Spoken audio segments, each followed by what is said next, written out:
Sam Ehlinger has been promoted to the starting quarterback for the Indianapolis Colts. I've heard it's an injury discussion for Matt Ryan. I've also heard that Jim Irsay has been pushing for this one. What say you when you heard the Sam Ehlinger news? This is genuinely one of the funniest things that's happened all season, because the Colts went out of their way to say, we know he has a shoulder injury, but we're still benching his ass anyways. Like, they didn't just say they were making the quarterback switch. They said they were making quarterback switch for the season. For the season. There is no window for Matt Ryan to get his job back. This essentially makes him the third string quarterback on the Indianapolis Colts, because if, say, Sam Ehlinger gets popped on one of these plays, we got Nick Foles at quarterback for the Indianapolis Colts at this point. Like, the fact that they went out of their way to say they're going to give Ehlinger the 10 weeks to play is what I would argue is the right move for the team. I say this all the time. If you're gonna be a terrible offense, be terrible and play the rookie. And I know Sam Ehlinger isn't a rookie at this point, but Sam Ehlinger kind of follows the same script of a Desmond Ridder or a Kenny Pickett or a Malik Willis this year of like, if your team's going to be bad, just play the young guy and see what you can get. The thing that's so weird about it is we all assumed the Colts were a playoff team, right? Like, we all kind of like penciled the Colts in as the AFC South champion at the start of the year.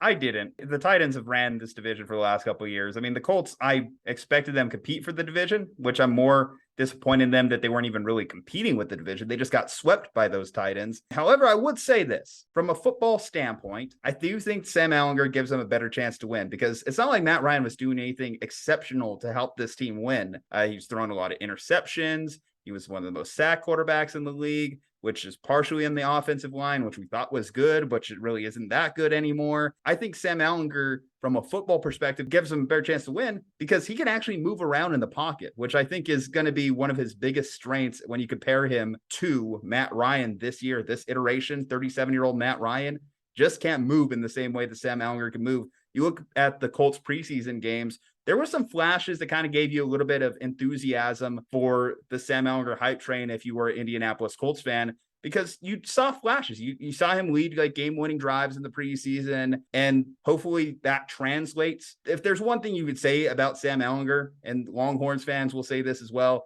he's a gamer. He had the win in Red River against Kyler Murray. He had the Sugar Bowl win against Georgia. He's played in some big-time spots, and the last time the University of Texas was winning big-time games was with Sam Ehlinger under center. There's nothing wrong in giving Sam Ehlinger a chance to at least play it out. If he works and this offense starts rolling and starts moving the ball a little bit better, how can you complain considering this was one of the worst offenses in the NFL?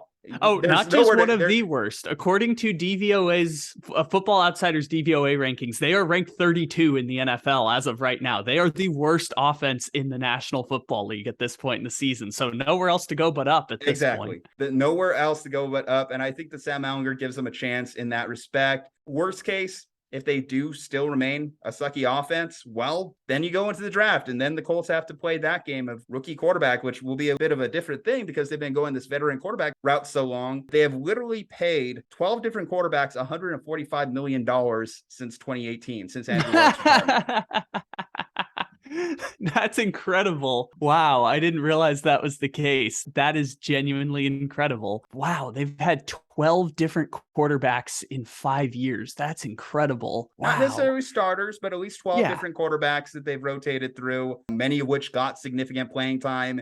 And you could obviously trace all the issues back to the unexpected Andrew Luck retirement. From an organizational standpoint, a lot of people are questioning, is it time for the Colts to finally let Chris Ballard go? Because clearly he's failing to find a quarterback. The thing about Chris Ballard is he wasn't supposed to be finding a quarterback right now. He was supposed to have a younger 30s Andrew Luck playing for him. So now he's been having to play this game of who's the best free agents that we can find. We can't get Tom Brady. Sure, then let's go to the next best. Well, we found Philip Rivers. We can't get Russell Wilson. Let's get Matt Ryan. We can't get Aaron Rodgers. Let's get yada, yada. It's not for lack of trying, I guess is my point. Yeah, no, because you mentioned the $145 million. We could double down on the fact that they gave up a first-round pick for Carson Wentz. They ended up flipping Wentz for a third and giving up 2/3 to get Matt Ryan. So that's, the equivalent of giving up Carson Wentz and a third-round pick to acquire Matt Ryan, which not great, but also not the end of the world either. Indianapolis, this is a situation where this has gone so poorly that someone is going to get fired. I don't know who it's going to be. And quite frankly, when it comes to Chris Ballard, it's like, I don't know if you're going to be able to find better than Chris Ballard. If you fire him, you just do it to say that you did it at that point, and like you get a certain number of chances. So like maybe Frank Reich is the fall guy. Like I'm not exactly sure what the fix is here for Indianapolis. It's just they have wasted having Quentin Nelson and Darius Leonard on rookie contracts by using that money to rotate in the revolving door of quarterbacks. And they didn't really have a rookie option either. It was just kind of a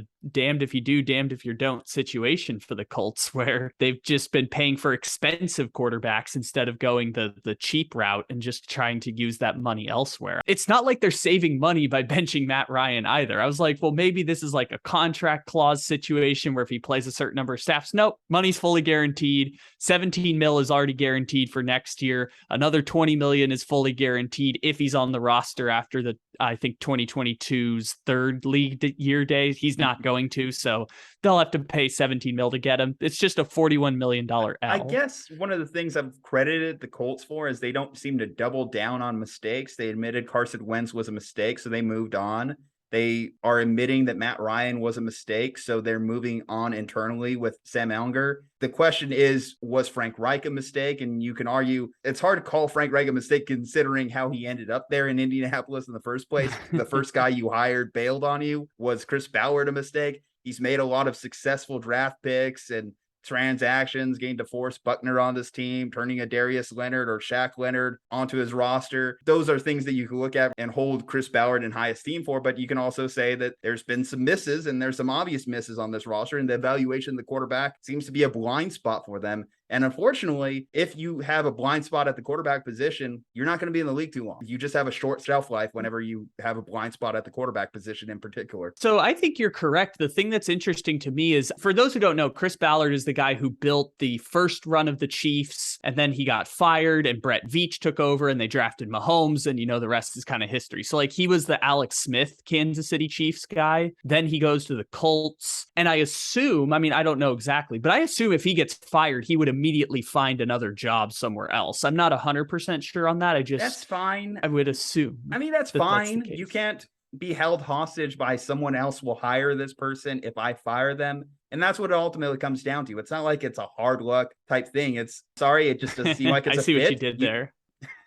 I didn't actually mean to do it, but glad you it's pointed hard it out. Luck, get it? Because Andrew Luck retired, and if Andrew Luck was still on the team, they would have made a Super Bowl and maybe won the Super Bowl last year. Isn't that kind of funny? Bare minimum, they wouldn't be on the hot seat like they are this year, because it seems like they're going to clean house unless Sam Ehlinger could save Frank Reich's job, which is going to be the evaluation point for the rest of the season. I'm just looking around the AFC, obviously winning their division. That's a long shot now that they got swept by the Titans. So they'll have to slide in as a wild card.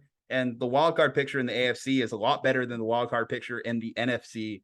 So it's going to be tougher for them to make that. They would have to leapfrog a couple teams. And based on early season results, don't see that being the case. But what do you guys think? What do you think about Sam Ehlinger's first start? Let us know in the comments section. Drop a hook 'em, because, we got to represent for the University of Texas alumni, Sam Ehlinger. Texas, maybe not back, but Sam Ehlinger is back and playing in the NFL.